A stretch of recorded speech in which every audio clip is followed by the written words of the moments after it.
8 days ago, in a World Cup knockout match, a 41-year-old scored for Portugal.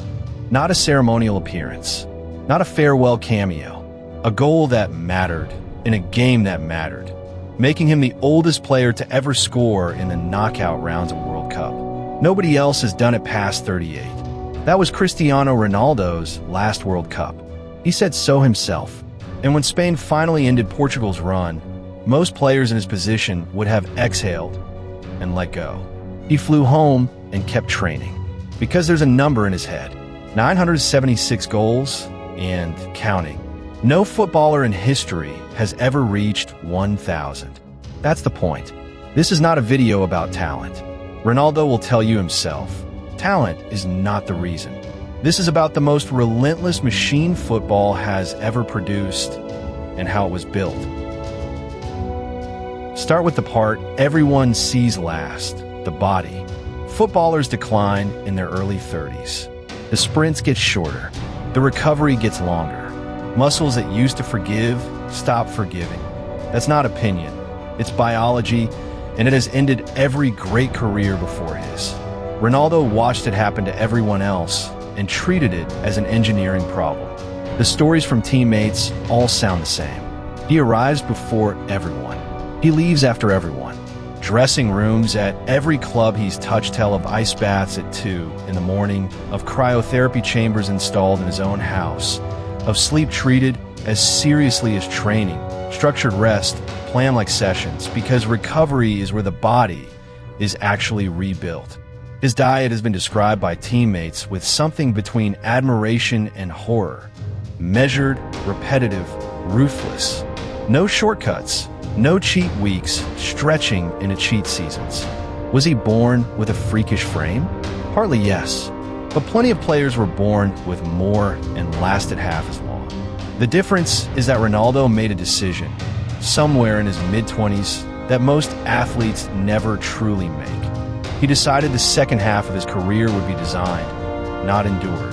Clubs measured his physical testing results against players 15 years younger, and the veteran kept winning.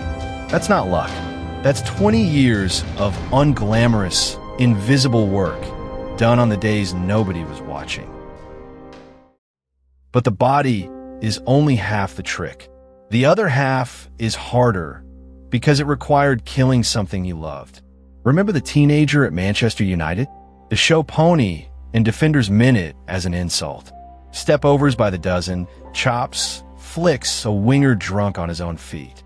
Sir Alex Ferguson's staff drilled decision-making into him season after season, and slowly the artist became an assassin. By the time Real Madrid paid a world record fee for him, the transformation was underway. Fewer tricks, more goals. And then, in Madrid, the most ruthless self-edit in modern football. Ronaldo looked at his own game, the dribbling, the wide runs, the carnival, and cut away everything that didn't end in the net. He moved closer to goal. He turned himself from a winger into the most efficient scoring machine the sport has seen. 450 goals in 438 games for Real Madrid. Read that again. More than a goal per game for 9 years.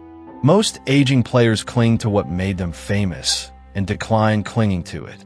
Ronaldo abandoned what made him famous before it abandoned him. The step-overs became optional. The positioning became everything. At Juventus, at United again, at Al Nassr, each version stripped further down like a race car shedding weight. Critics called it a reduction, but that's exactly backwards.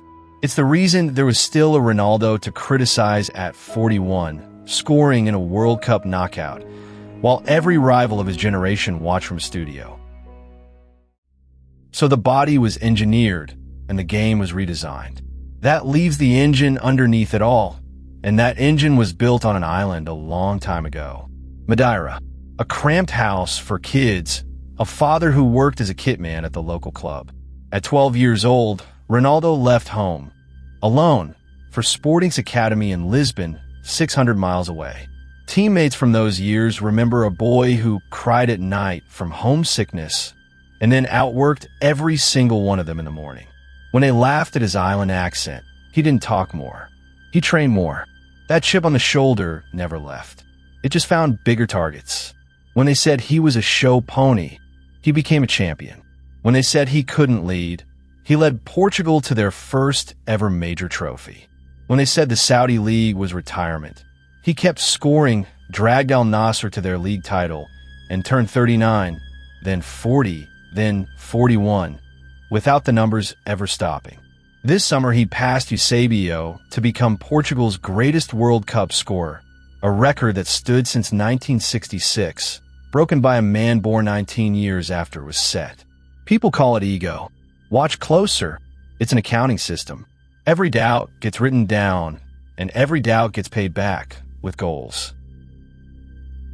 Before the last chapter, put the career into numbers, because the numbers are the argument.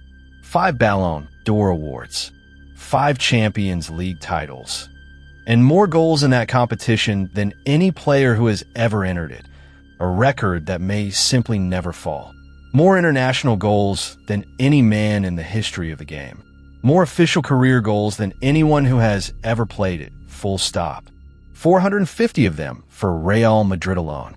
League titles in 4 different countries: England, Spain, Italy, Saudi Arabia.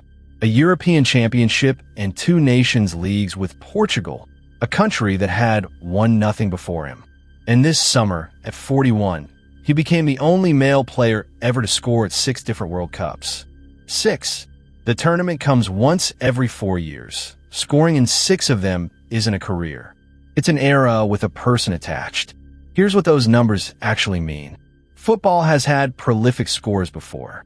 It has never had one who was this good for this long. At the highest level, across 4 leagues, 2 decades, and more than 1,200 matches.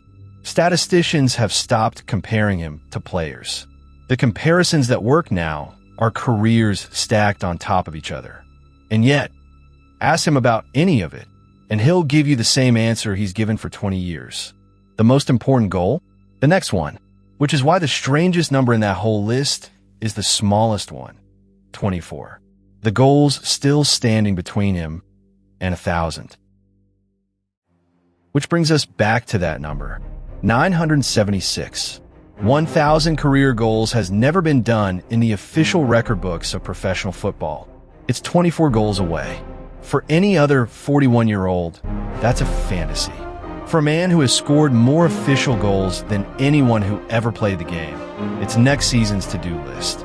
And here's the truth this video has been circling.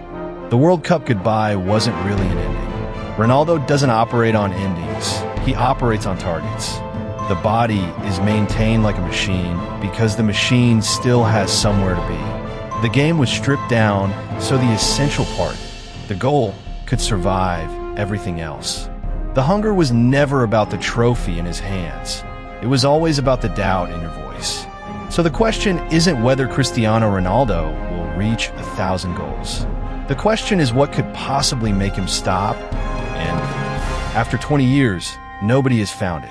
If you want the story of the talent who's just getting started, the 18-year-old already breaking Europe, the Lamine Yamal breakdown is on screen now.